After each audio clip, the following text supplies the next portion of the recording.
Two kids are making out outside of a barn in the town of Vengerberg when they come across a purple-eyed, deformed young girl named Yennefer. Yennefer has a hump and skewed jaw and is bullied by the two kids because of her deformities. As they abuse her, Yennefer suddenly vanishes and appears at a place called the Tower of the Gull, Aretuza. There is a man named Istredd here. He explains to her that she opened a portal to come here and she has magical powers, but she can't believe him. He warns her that her magic use has made her a target for other sorceresses who will come looking for her. He takes out a flower, eats it, and opens a special kind of untraceable portal for her to go home. Sure enough, once Yennefer is home, a sorceress by the name of Tissaia arrives, claiming to want to buy pigs, but she actually wants to take Yennefer. Yennefer's father is already disgusted with Yennefer, so he agrees to sell her for half the price of a pig. Her mother protests because she knows Tissaia is a witch, but the father does not care. Tissaia takes Yennefer to Aretuza. At Aretuza, Yennefer is heartbroken that her father sold her at half the price of a pig and tries to commit suicide by slitting her wrist. She is not allowed to die. She tells Tissaia she wanted to have control over one thing by killing herself, but Tissaia tells her she wasn't taking control. She was losing it. Yennefer attends her first class alongside other young women who have also shown an affinity for magic. Tissaia teaches them that to perform sorcery, they need to draw power from something. She gives them a flower and tells them to draw power from it to make a rock float. All the other students manage to move their rocks except for Yennefer. Yennefer gets frustrated and leaves.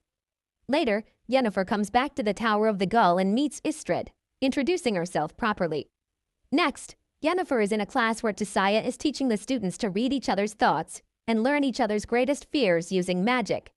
Yennefer once again struggles with the task. Frustrated, Yennefer cheats.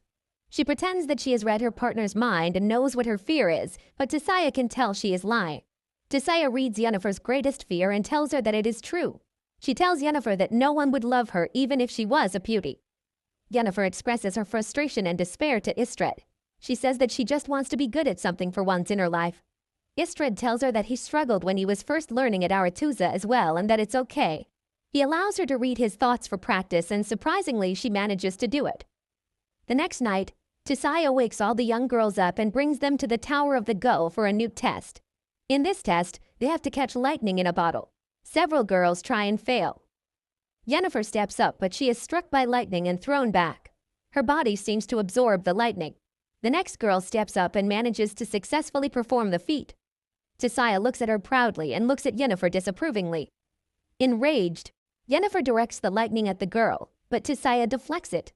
Tissaia tells Yennefer that she is weak and pathetic for succumbing to her emotions.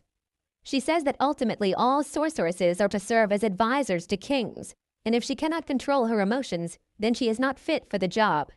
Yennefer comes to Istredd and tells him she is failing all the tests and will probably be sent home soon. They will never see each other again. He says they will, and she says maybe they can if he teaches her how to make the special portal he made earlier. He is hesitant because it's an older kind of magic that is not allowed to be taught. However, seeing her distraught, he changes his mind. He tells her that magic was originally taught to humans by elves. They learned it all and slaughtered and oppressed the elves to make it their own. He takes out the flower he took out earlier. He says it only grows where elven blood is spilled. He gives it to her, tells her to take a bite out of it, and say an incantation. She does, and the portal opens. Istredd is shocked that she managed to do such an advanced spell on the first try and asks her how.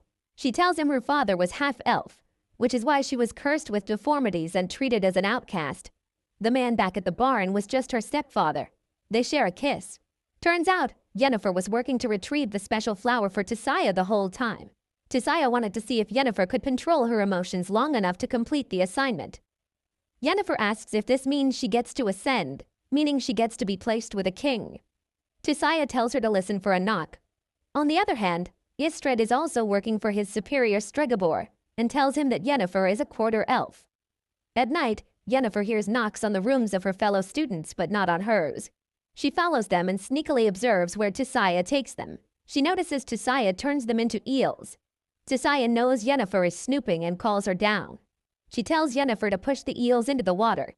Yennefer figures out that they will be used as conduits for Aretuza's power. Yennefer realizes that because she is not the one being pushed into the water, that means that she has ascended and gained Tissaia's approval. She pushes her fellows into the water as Aretuza powers up.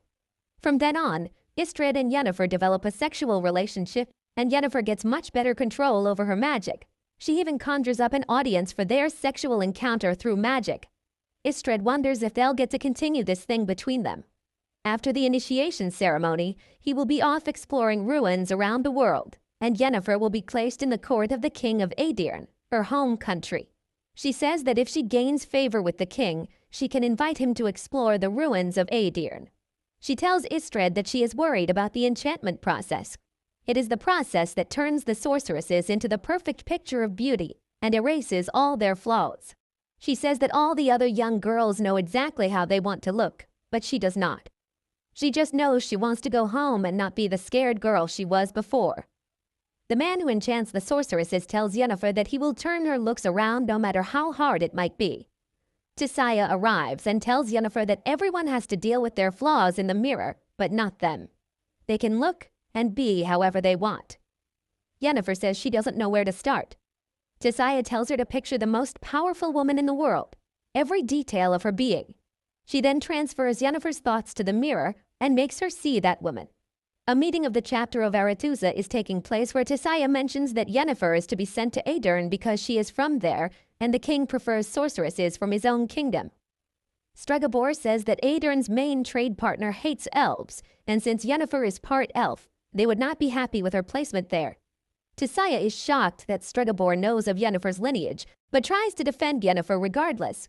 However, when it comes down to a vote, everyone agrees that Yennefer should go to Nilfgaard instead, which is a lowly kingdom with a very inappropriate king. Upon hearing this news, Yennefer is enraged. She demands an audience with the chapter, but Tissaia tells her that the problem was her lineage. Yennefer asks Tissaia why she told them about her bloodline. Tissaia says she didn't, and Yennefer realizes that it was Istredd. At the initiation ceremony, Istredd notices that Yennefer isn't there. He goes to find her in the Tower of Gull. Yennefer is writing a deed that her stepfather can sign. It would declare her his natural-born daughter and clean up the mess about her lineage. Istredd says it won't work, particularly because she missed the initiation ceremony and it's all over now. She calls him out for revealing her secret. He apologizes and says he had no idea how the information would be used. When she accuses him too much, he tells her that he knows she also spied on him for Tissaia. He says he can fix this.